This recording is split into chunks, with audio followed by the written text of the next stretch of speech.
Something I've been meaning to do for a while is a review of this. This is my Besson Prestige Cornet, which I've actually been playing on now for about 18 months. Those of you who know will know that this instrument is made by Besson. This particular one was made in Germany, which means that it was made in the same factory as B&S and Scherzer, which is the old VMI factory. So Buffet, Crampon, Besson, VMI, it's all the one company now. So you can actually see, I don't know if you'll be able to see this. I'll try and see if you can see this.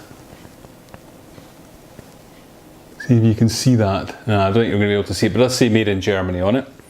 And the serial number on this one is 115. This is quite an early on one. There's actually two serial numbers. There's a different serial number on the valve block, but I believe this is production number 119 of the German Prestige instruments. I should say that this is my second one of these. The first one that I bought arrived damaged, so I'm not going to hold that against Besson. What happened was the dealer, which was Hayes Music, sent me a new one next day, and they then arranged for a courier to take the old one away. So for a while I had two of these in the house, one of them obviously not really playable. One of the main features of this that people know about compared to the Sovereign Cornet is that it has a main tuning slide trigger, which you can see actuating there. It also has third valve tuning slide trigger. What I would say about this instrument is that overall impressions, having played it for 18 months, and I have played it in concerts and all sorts of ensembles, is that it is quite a tight blowing cornet. Now, I noticed in a review of this instrument by Roger Webster, who was the design consultant on this project, that a lot of his students think this is a very open instrument. I think it's quite a tight instrument. It's not as tight as something like the old Yamaha Maestro that I had, but this is an instrument which I think likes bigger, more open mouthpieces.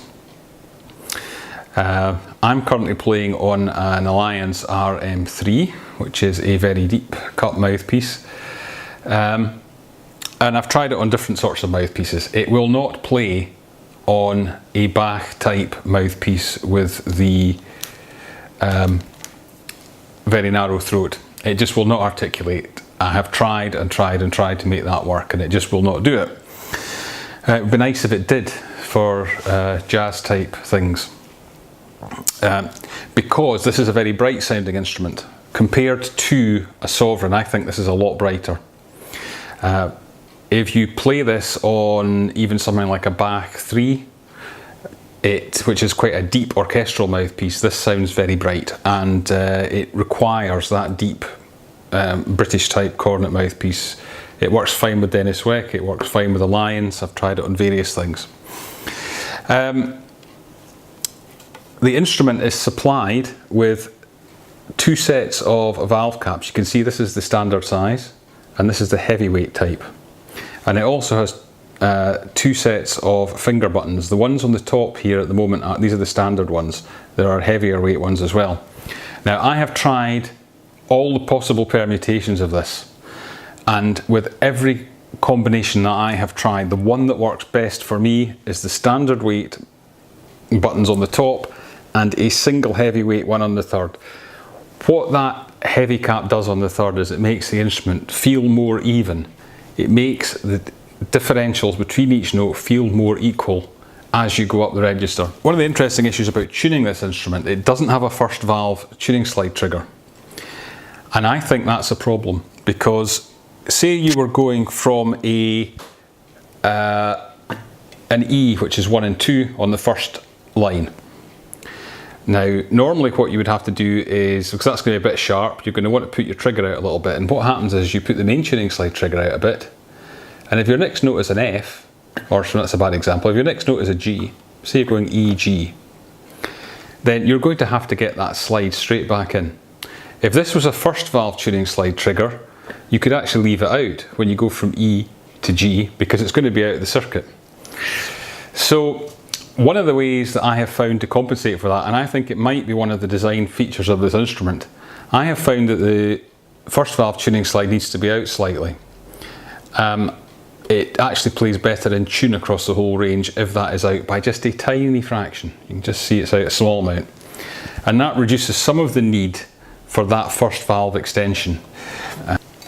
It sounds very like a Sovereign. What I would say is that it sounds more like the original Sovereign instruments than the 928 type Sovereign that is made at the moment.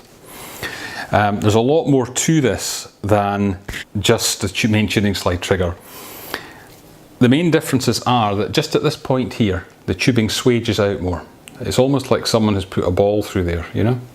And the same at this point here. It seems that there's just a bit more space here. And the bell, I think it's supposed to be the same bell diameter as the Sovereign. I have a Cornet cup mute, which I cut the cork so it would fit an old Sovereign. It will not fit this. It goes straight in and clangs on the end. It will not fit in it properly. So I think that this throat diameter here is larger.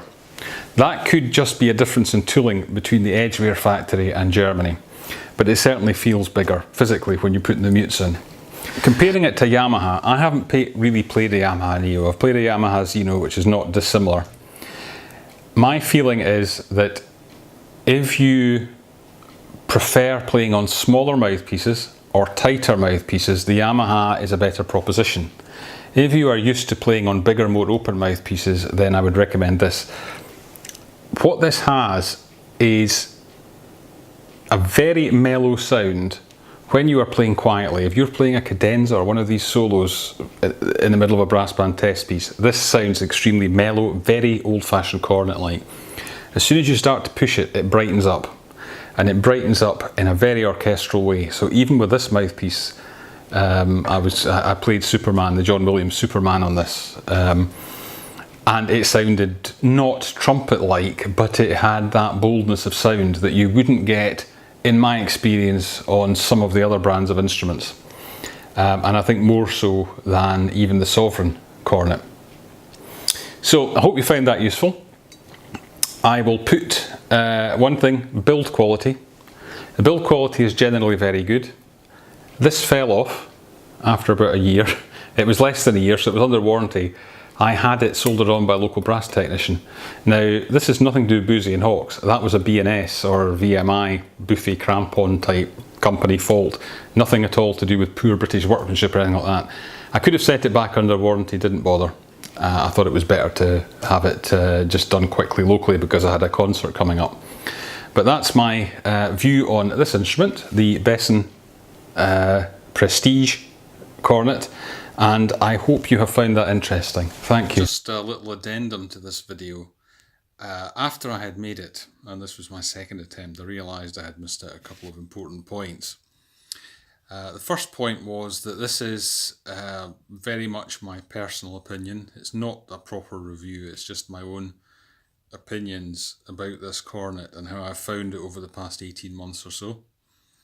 The other thing is I had forgotten to mention that the triggers are actuated by mini ball linkages. These are the same as the ones that are used in the Scherzer rotary trumpet that I own. You do have to keep those lubricated using linkage oil, which is applied with a needle applicator. They don't supply it with the instrument, but that is by far the best way to do it. You could use valve oil, but it wouldn't be as long lasting. It's not expensive to get. It's sold for French horns and trumpets.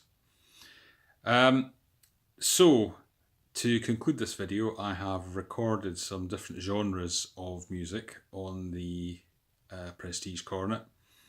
And to make it as difficult as possible, I have done it on a Wick No. 2 mouthpiece. I think those are universally known and understood, and I think that will give you a way of comparing it, and you should see that it is significantly brighter than a Sovereign Cornet with that mouthpiece. So my feeling is that this instrument favours larger mouthpieces, and that if you play on smaller or shallower mouthpieces, you might be better with the Yamaha. But that's my opinion. and I very much enjoy this instrument, and I hope you have found this video useful. So on with some playing.